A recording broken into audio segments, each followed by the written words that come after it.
buenas noches, qué bueno que nos acompaña. Estamos aquí en Observatorio Cotidiano, una mirada desde la ciencia, y hoy vamos a platicar, por supuesto, que vamos a platicar de corales, de arrecifes de coral en México y en el mundo, pero particularmente en México, y también vamos a platicar de la investigación que se hace sobre arrecifes de coral en nuestro país. Y para ello me van a acompañar esta noche en el estudio Elba Escobar Briones. Ella es la directora del Instituto de Ciencias del Mar y Limnología. Elba, muchísimas gracias por acompañarnos esta noche. Gracias a ti, Mireya. Gracias por invitarnos a hablar de los mares y de los arrecifes.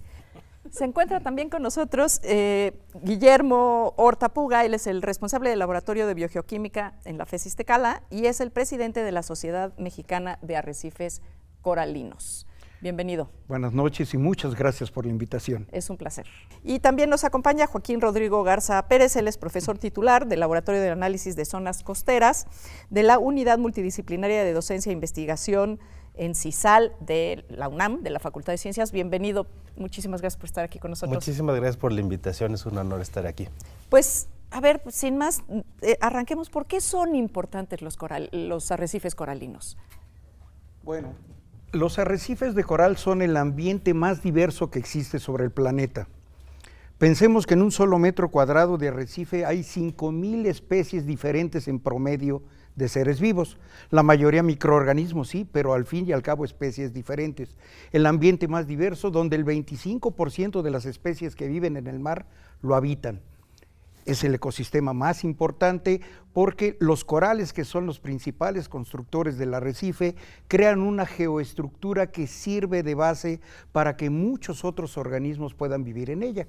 Y no solo eso, se obtienen recursos, se obtiene también un ambiente ideal para el buceo, para la recreación, que hace de estos ecosistemas que por fortuna tenemos en México muy interesantes y muy importantes.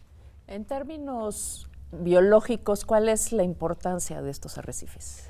Bueno, en términos biológicos, el papel, la función de estas estructuras, geoestructuras que menciona Guillermo, es proveer refugio, ¿no? Los corales construyen estructuras tridimensionales, ¿no? En las cuales miles de especies, como mencionaba Guillermo, se dan cabida, ¿no? Tienen esa oportunidad de resguardarse, y entonces eso es lo que crea ese oasis de biodiversidad en el desierto oceánico.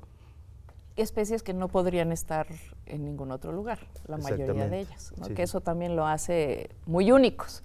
Claro. ¿No? Sí. Son y mira, yo quisiera ecosistemas muy particulares, muy específicos. Sí, Elba, adelante. A mí se me ocurre que quisiera añadir también la importancia que tiene para la sociedad, porque finalmente son ecosistemas en donde el hombre va y obtiene diferentes tipos de servicios alimenticios, servicios de protección, servicios que le protegen en la zona costera. Y yo creo que uno de los temas que tal vez lo hace tan importante el día de hoy para platicar de los arrecifes es el hecho de que un gran número, casi el 50%, se ha venido blanqueando. Se ha venido perdiendo, se ha venido simplificando. Estas comunidades tan ricas de peces invertebrados se han venido simplificando.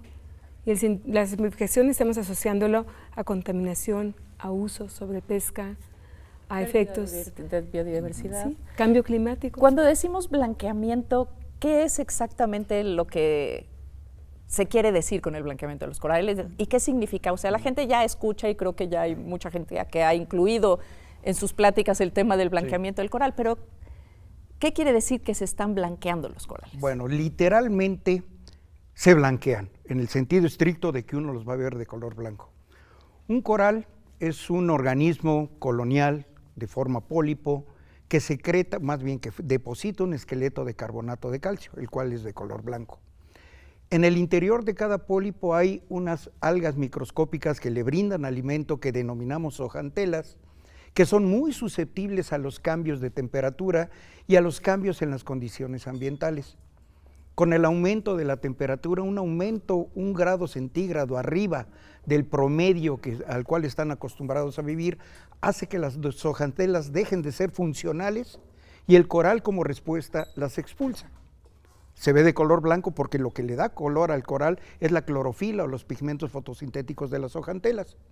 El problema es que cuando las expulsa, el coral pierde la capacidad de obtener alimento y potencialmente muere. Si no llegan las condiciones ambientales adecuadas, el coral muere. Ante el evento o ante el fenómeno de cambio climático global que estamos sufriendo, una de las consecuencias importantes de que la temperatura de nuestro planeta aumente es que todos los corales experimenten el blanqueamiento. Y eso significaría literalmente la muerte de los arrecifes de coral. Y un poquito más adelante vamos a llegar al impacto que tendría para los mares y para la vida incluso humana la pérdida de los corales, pero para poder entrar allá, ¿por qué no vamos platicando un poco de por qué son tan importantes en la dinámica de los mares y por qué son importantes para el resto de la vida? Claro. Incluidos los humanos. Incluidos los humanos, eso es algo bien importante porque actualmente más de 1.000 millones de personas dependen de alguna manera de los arrecifes coralinos. O sea, 1.000 millones de personas es un montón de gente y eso pues les da una relevancia a estos ecosistemas, ¿no? Estos ecosistemas también, como ya se decía, proveen servicios alimenticios, servicios recreativos, etcétera, pero además protegen la línea de costa de los efectos de los fenómenos meteorológicos extremos como tormentas y huracanes, ¿no? Y entonces la pérdida de estos ecosistemas pues nos está afectando ya y nos va a afectar de maneras todavía mucho más graves, ¿no? Si no empezamos a trabajar realmente en corregir las cosas que causan el deterioro en estos ecosistemas. ¿Y cuáles son los principales agentes de deterioro? Bueno, adelante. Yo pensaría que entre ellos comenzamos con contaminación, que mucha de ella viene de las zonas urbanas y portuarias, que directamente se están desfogando al arrecife de una forma pues escondida a través de aguas que van desechándose en el mismo mar. Entonces esto enriquece con nutrientes el océano y empiezan a crecer más fácilmente algas. La otra es simplemente el sobreuso, el uso que se le da de sobrepesca, navegación, de diferentes usos que hace la humanidad en la zona costera, que es lo que está más inmediata a sus asentamientos. Y finalmente creo que el cambio climático es uno de los más importantes, con el cambio de temperatura, con el cambio de la oxigenación del agua, pero particularmente de la acidificación. Creo que la acidificación es un problema que va a ser muy serio en los próximos años porque va a detener la formación de la estructura carbonatada. Complementando un poco lo que decía Elba, o sea, en realidad sí, los problemas fundamentales a los que se enfrentan los arrecifes son, por un lado, la contaminación. Todo lo que vertemos al medio ambiente, derivado de la industria, de asentamientos urbanos, del desarrollo agropecuario, implica pesticidas, fertilizantes, metales pesados, compuestos organoclorados, nutrientes que finalmente afectan fisiológicamente a los corales y a toda la biota y facilitan el crecimiento de las algas que pueden crecer más allá, ¿sí? Desplazando a los corales en lo que se denomina cambio de fase y prácticamente todos los arrecifes, bueno, muchos de los arrecifes a nivel mundial están sufriendo este problema que va cambiando la dominancia de ser sistemas dominados por corales a sistemas dominados por algas. Pero no para ahí el problema, tenemos el problema de la sobrepesca. Nosotros estamos pescando la mayoría de las especies que, bueno, nos sirven de alimento, almejas, pulpos, calamares, peces en general, langostas, que ahora hemos diezmado esas poblaciones y no contentos con eso, otro ambiente asociado que son los manglares, que los manglares son un ambiente que sirve de refugio para todas las larvas de los organismos que como adultos las viven en el arrecife. ¿No? Les llamamos del sí, mar. Exactamente, las guarderías, sí. Esos ambientes aledaños, los manglares, los pastos marinos, son muy importantes para el desarrollo de los arrecifes. Si nosotros también estamos afectando estos ambientes, lo cual sucede prácticamente en todo el país, en el Caribe es un ejemplo muy claro, la deforestación de los manglares está afectando las tasas de reclutamiento de juveniles y adultos de peces y crustáceos. Entonces, todo esto aunado a lo que decía Elba, ¿sí? Calentamiento global, acidificación oceánica, el panorama no es muy bueno para el desarrollo de los arrecifes en el futuro. Sí, y a causa de esta degradación de las zonas costeras y de la degradación de los mismos ecosistemas, lo que está pasando es que esas estructuras carbonatadas tridimensionales del que te mencionaba, que sirven de refugio, han disminuido.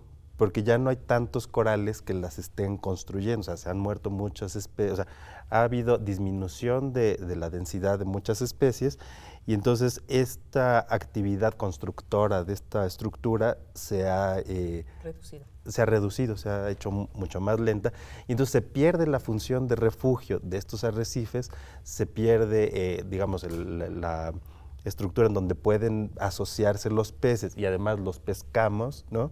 Entonces van perdiendo muchas de esas funciones y servicios ambientales que brindan a la humanidad. Elba. Y yo le añadiría además, a nivel global, a nivel planetario, son nuestros grandes almacenes de carbonatos, de carbono. Entonces, conforme los estamos diezmando, estamos regresando el carbono al agua y de repente a la atmósfera, ¿por qué no? Y esto finalmente está acumulando más calor en los mares. Bueno, es este círculo del ciclo del carbono. Exacto, un círculo totalmente perverso. Es un tema muy complejo, digo yo, porque son comunidades complejas por sí mismas, pero a la vez interacciones muy complejas hacia el océano, y tenemos que tenerlo presente.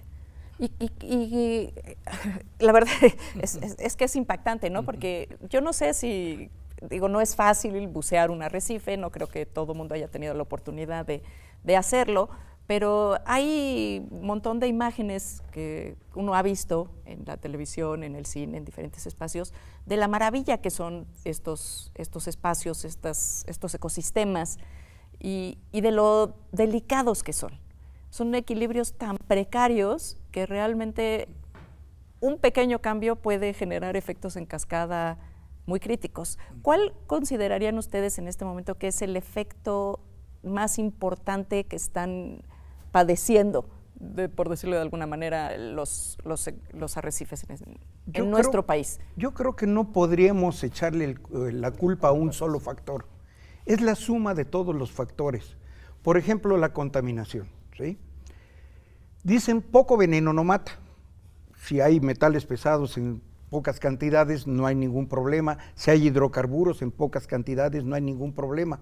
Pero la suma de todo es lo que está causando el problema, ¿sí? Es un componente multifactorial en el deterioro de los arrecifes, ¿sí?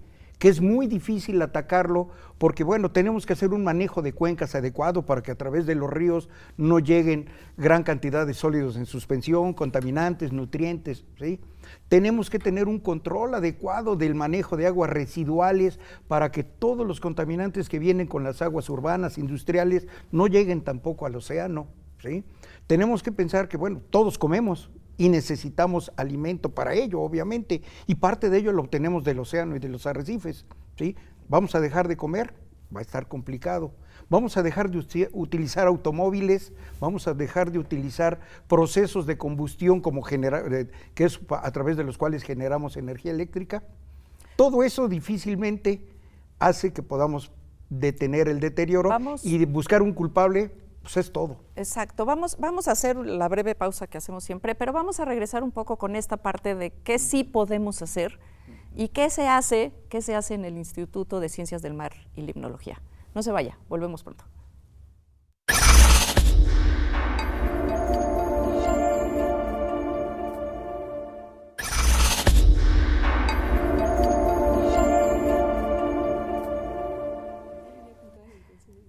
Qué bueno que sigue con nosotros. Estamos aquí platicando en Observatorio Cotidiano, una mirada desde la ciencia, sobre el tema de los arrecifes de coral en México y en general en el mundo, la importancia de estos arrecifes y por qué están pasando en este contexto de cambio global en el cual pues los arrecifes también están sufriendo las consecuencias de los cambios en la atmósfera, los cambios de temperatura, tanto en el ambiente como en el agua, el cambio en las distribuciones incluso de corrientes marinas.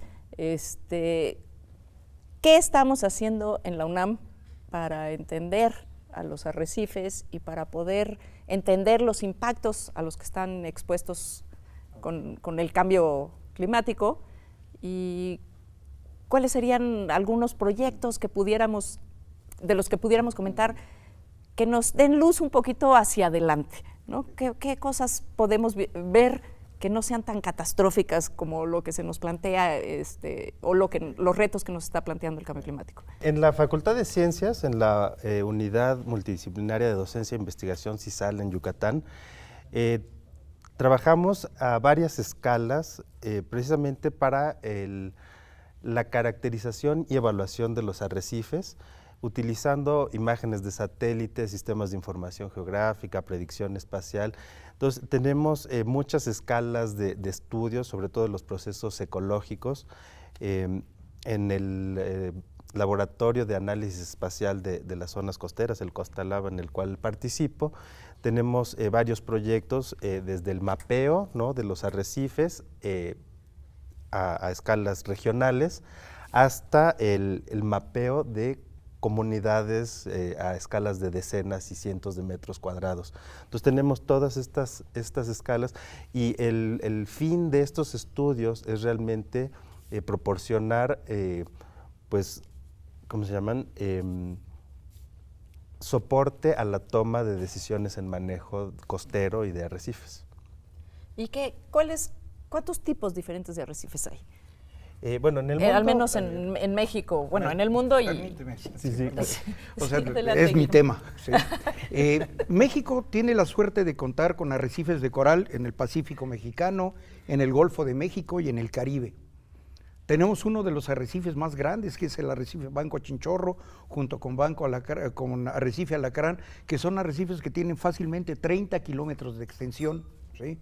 Miles, millones de toneladas de carbonato de calcio depositado por los corales, ¿sí? Como tenemos arrecifes en Veracruz, en Quintana Roo, en Yucatán, en Campeche, en Oaxaca, en Guerrero, en Jalisco y en Baja California, en el Congreso de Arrecifes Coralinos que se dio en el mes de abril, ¿sí?, la presencia del UNAM fue muy importante, ¿sí? Investigadores del Instituto de Ciencias del Mar, de la Facultad de Ciencias, de la Facultad de Estudios Superiores Iztacala, incluso había gente también de Zaragoza, de la Facultad de Estudios de Zaragoza, fueron a presentar sus trabajos. La contribución del UNAM a todo esto es muy importante, ¿sí? Por ejemplo, en el caso de Ciencias del Mar, aunque abundará mejor Elba que yo, tienen la unidad académica de sistemas arrecifales, donde se dedican exclusivamente al estudio de los arrecifes. En el caso de la FES Iztacala, tenemos proyectos importantes de evaluación del sistema arrecifal veracruzano en términos del estudio de la dinámica de las comunidades coralinas, de algas, ¿sí? Y también tenemos un proyecto importante de estudio de la contaminación por metales pesados, donde hemos podido usar los corales para definir los cambios a lo largo del tiempo en la contaminación, ¿sí? Básicamente es lo que hacemos en la FES Iztacala. ¿Sí? En el Instituto de Ciencias del Mar podía hablar porque los conozco perfectamente, pero me gustaría mejor que lo hiciera Elba, que son sus colegas en el instituto. La directora del instituto. Elba. Muchas gracias, Guillermo. Pues una característica que tenemos nosotros es que agregamos un número bastante grande de investigadores y técnicos trabajando en arrecifes. Pero quisiera antes contestar a tu pregunta, ¿qué tipo de arrecifes tenemos? Tenemos arrecifes someros, de aguas someras, y que son costeros, y tenemos arrecifes de profundidad. Y en México tenemos de los dos tipos. En profundidad tenemos corales que viven por debajo de 200 metros y comúnmente son corales de aguas frías. Esos los estudiamos con los buques oceanográficos. Y los corales superficiales, que son los que estamos hablando el día de hoy, ocurren como en un tirante de 5 a 40 metros de profundidad. En ese sentido, como mencionaba Guillermo, sí, tenemos en Puerto Morelos, enfrente del arrecife mesoamericano, en Puerto Morelos, un grupo grande de investigadores que están trabajando temas de fotobiología, temas de restaurar los arrecifes nuevamente a través de reclutas sexuales. Estamos trabajando también la parte de simbiosis a nivel molecular, a nivel individual, a nivel poblacional. Tenemos varias escalas de estudio en tiempo y en espacio en el instituto. Hay quien estudia cómo al cambio de nivel del mar y de la subducción, muchos de los arrecifes se han inundado. Doctor Blanchón, por ejemplo. Tenemos al doctor Carricard trabajando mucho la estructuración y el cambio de cómo ha cambiado en el tiempo el arrecife. Hay gente que está trabajando las enfermedades, también lo están haciendo en CISAL, justamente. Todo este efecto de la baja de la inmunidad del arrecife con la acidificación y la temperatura, que lo hace más vulnerable, y entonces enfermedades del ser humano están invadiendo mucho del coral, pero yo creo que pues te vamos a dejar a ti, Rodrigo, que nos sabes un poquito más del tema. Pero lo importante es que la universidad tiene esta capacidad porque lo hace individualmente y porque lo hacemos a través de colaboraciones internacionales. Entonces hay colaboraciones que tenemos con Inglaterra a través de el Newton Fund, con Australia, con España. Nuestros colegas tienen colaboraciones muy interesantes con diferentes universidades en Estados Unidos, con la Universidad Estatal de Pensilvania, con la Universidad Mercer de California, en diferentes escalas de estudio, lo cual nos permite ahora sí hacer lo que queremos para entender mejor a los arrecifes. ¿Cuántos investigadores, ahora te paso a ti la palabra para que nos cuentes qué están haciendo ustedes, pero como cuántos investigadores en el país se están dedicando a corales?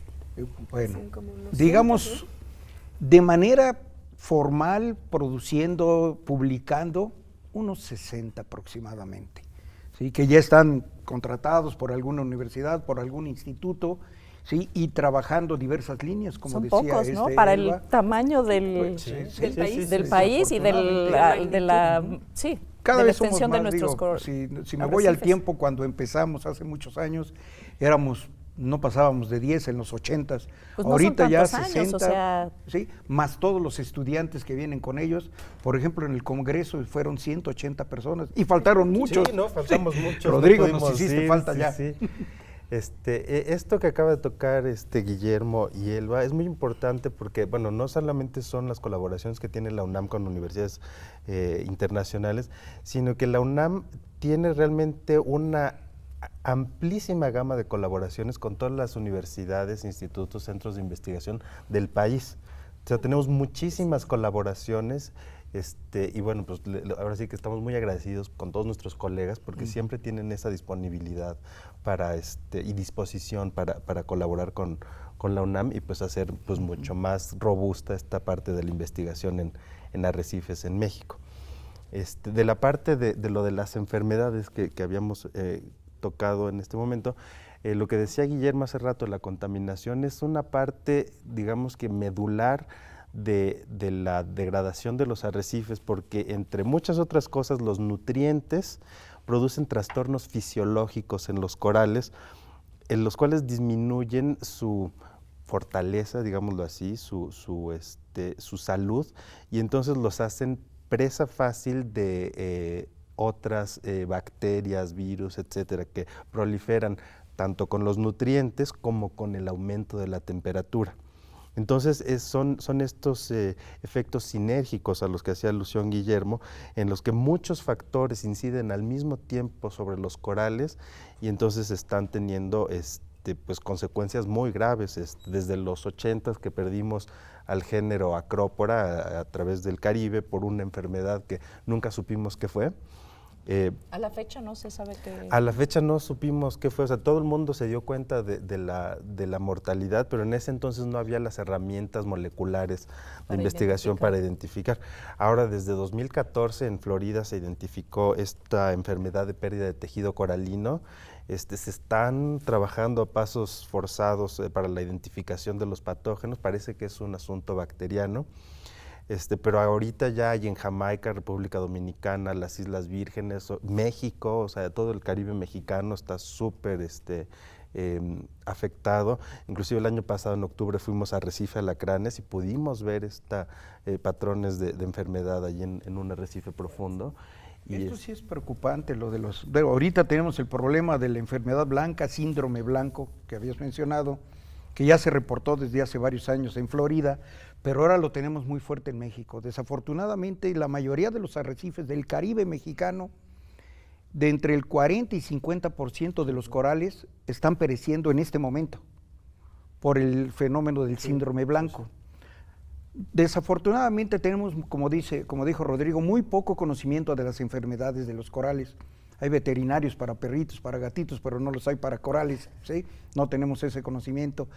La mayoría, o creemos que la mayoría de las afecciones de los corales están causadas por patógenos, principalmente bacterias, pero también hay virus, hongos, protozoos, y todo eso está en estudio, pero el problema fuerte es que pues no tenemos ahorita, no hay no tenemos la cura y en este momento muchos de los corales del Caribe mexicano están muriendo. Ahorita mientras estamos pues ahora platicando. sí que si no conocemos el mal, todavía nos falta entender qué es lo que está pasando para poder inventar la cura. Exacto. Fíjate que una de las cosas que también ha pasado es que pensábamos que estos efectos eran directamente en la zona costera, inmediatamente por las poblaciones humanas que usan. Es como una interfase.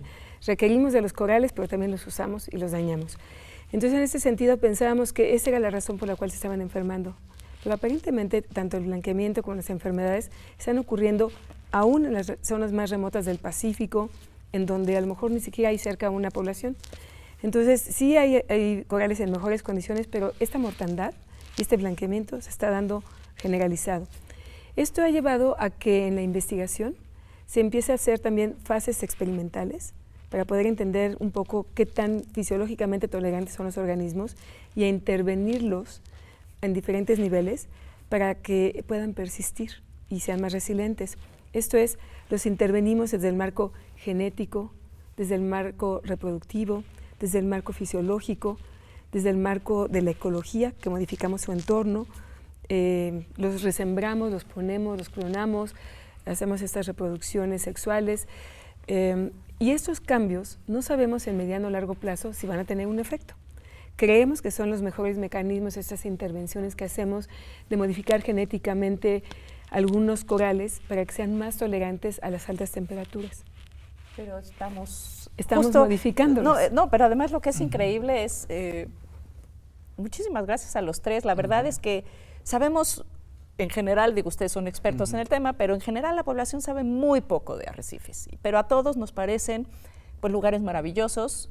Algunos entendemos un poquito más la vida biológica que se da ahí, bueno, la vida biológica, la vida que se da en estos espacios, la importancia que tienen, pero yo creo que cada vez, y tenemos que hacer mucho énfasis, y vamos a hacer más programas sobre este tema, la importancia que tienen para la vida misma de los océanos y para la supervivencia, a lo mejor de una manera drástica, pero para las muchas especies, no solo de las que habitan en directamente los corales. Se nos acabó el tiempo, pero creo que aquí hay mucho material para seguir trabajando, para seguir platicando sobre el tema e ir profundizando aún más en la información sobre la vida de los arrecifes, la importancia de los arrecifes y por qué hay gente que los estudia y por qué es tan importante conservarlos. Muchísimas gracias a usted que hizo el favor de acompañarnos en esta emisión. Guillermo, Rodrigo, Elba, muchísimas gracias por estar esta noche con nosotros. Muchas gracias. A usted que hizo el favor de acompañarnos, a los colegas de TV UNAM, muchísimas gracias por hacer llegar este programa hasta usted. Buenas noches.